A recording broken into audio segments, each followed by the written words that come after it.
So we should see it any second now, and there you are getting a great view of Crew-9 inside Dragon Freedom as it returns back to Earth. We are awaiting the drogue deploys. This view coming from the WB-57 high altitude plane, and there you see it on your screen, drogue deployment. Drogue descent rate nominal. You can hear the crowd here. Visual on 2 healthy drogues. The crowd out here very excited as Dragon Freedom continues to make its way back to planet Earth.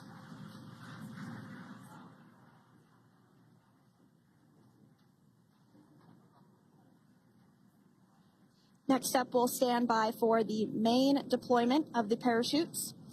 The mains are quite a bit larger. You'll be able to notice the difference on your screen once they deploy, and they continue to ensure that the Dragon spacecraft slows down even further. As we mentioned, Freedom will be traveling 16 miles per hour when it splashes down off the coast of Tallahassee, Florida, here at 2:57 p.m. Pacific time this afternoon. And there we go. We have visual on 4 healthy mains. That view was from inside. Freedom copy. That view was from inside one of the buckets where the parachutes are located. So we see a great view there of the reefing on those parachutes. And as those main parachutes begin to inflate fully, 4 beautiful, healthy mains. Now awaiting visuals of Splashdown. Freedom. We'll start to hear Commander Nick Hague. Copy 1000. As we heard right there, Commander Nick Hague will be calling out the altitude of the Dragon capsule from here on out. Landing in water is simpler and provides more margin against unlikely parachute issues. You can see those parachutes continuing to slow the Dragon capsule down. And if you're just joining us, you're looking at 800 meters. A live view of Crew-9 just minutes away from splashing down off the coast of Tallahassee, Florida. Splashdown 2 minutes from now at 2:57 p.m. Pacific. We do have 4 healthy mains really doing the job there. Just breathtaking views of a calm, glass-like ocean off the coast of Tallahassee, Florida. Crew-9 just minutes away from splashing down. This is really such an incredible shot. Copy 600. That was a live view from our recovery vessel, Megan, which is stationed a couple miles away from the splashdown site. We can see the crew there using their restraints as resting places for their arms. They were just in space moments ago, so their arms were able to float freely. 400 meters. This is a gorgeous bluebird day here that we have for the splashdown of Crew-9. It's incredible to think that the Dragon capsule just minutes ago was going over 17,000 miles per hour, and now gently coasting to a soft splashdown. 200. Copy 200 meters. Brace for splashdown.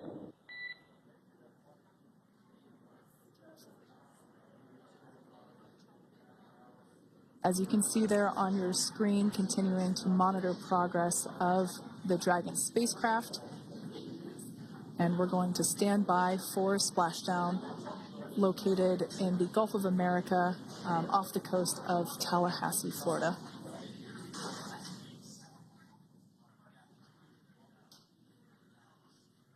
And splashdown. Crew-9 back on Earth.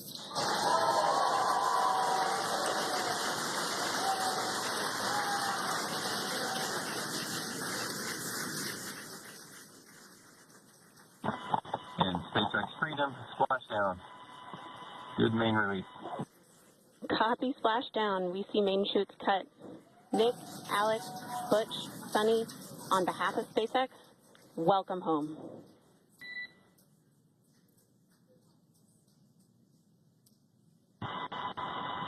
It is an amazing, what a ride. I see a capsule full of grins ear to ear.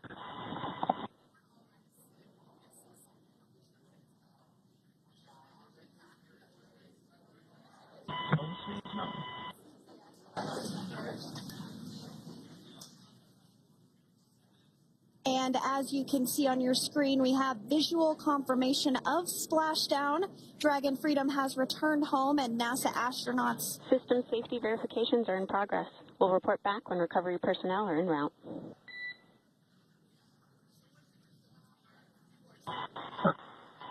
Understand. And, we're in section 2, 4.800 landing response. And looking for your words. I'm just going to, is necessary.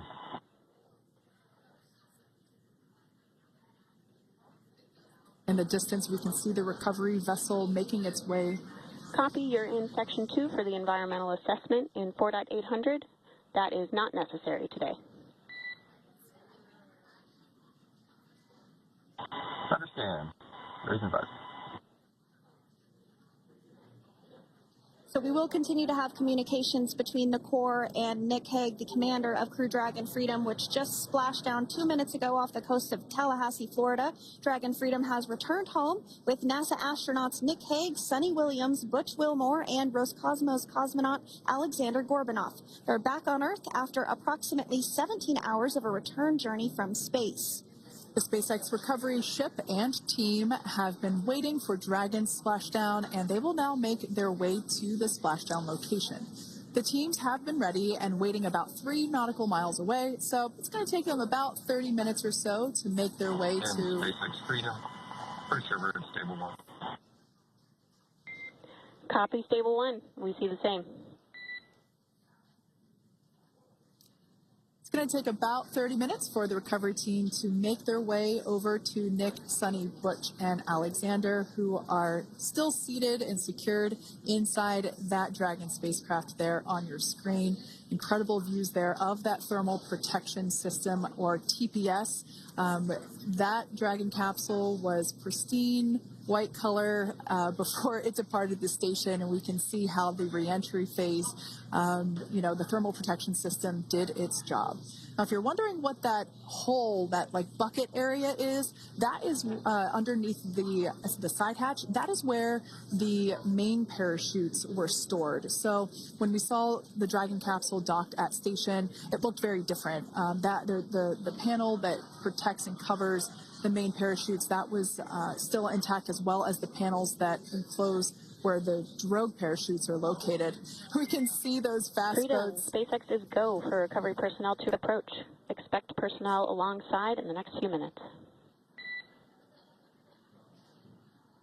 Freedom copies. We can see those fast boats. We weren't kidding when we said they were fast. While it does take about 30 minutes for the main recovery vessel to make its way over to the capsule, these fast boats will be doing a couple of things simultaneously. A couple of them are going to be working to retrieve the parachutes that you see in the background there of this drone shot. Those parachutes will be retrieved from the ocean surface. We want to make sure we are able to pull those out. The recovery vessel there closest to the spacecraft is going to be performing some safety checks. We can see there they're using an instrument that is basically working to detect if there are any hypergolic vapors or fumes that are still residing in and or around the Draco thruster nozzles or outlets. The hypergolic fuel, which is necessary for on-orbit burns to maneuver the spacecraft.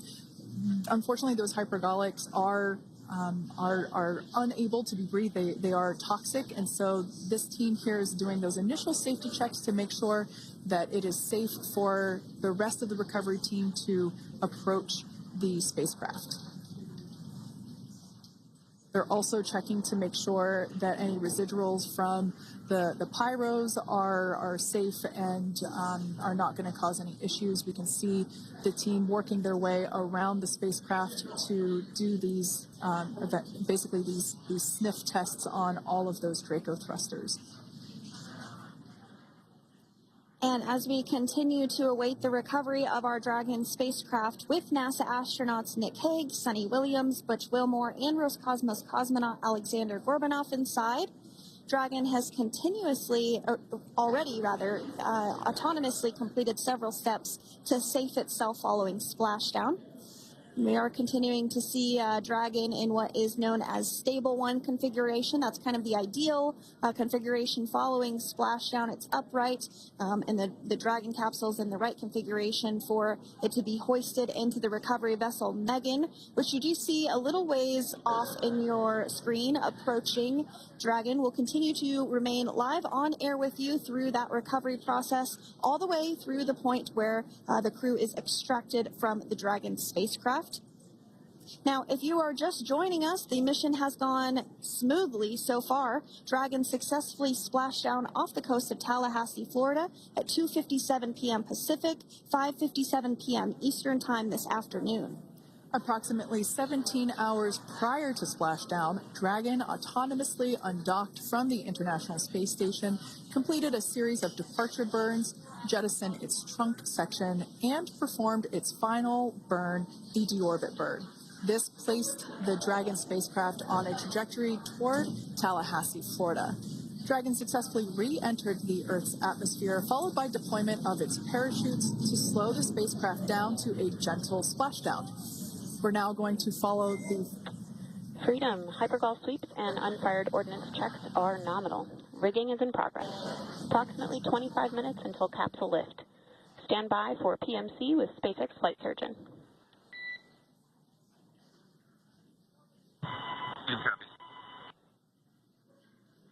And so what we did just hear there was communications that those hypergol checks were complete. They didn't find any of that upon those checks, so we'll continue to move through the timeline. Next up is a process called rigging, which you see happening right now on your screen. This is when a SpaceX recovery personnel actually works to climb aboard the capsule and work through procedures ahead of lifting onto the nest of the recovery vessel Megan. We heard it's going to be about 25 minutes or so until that lift actually takes place.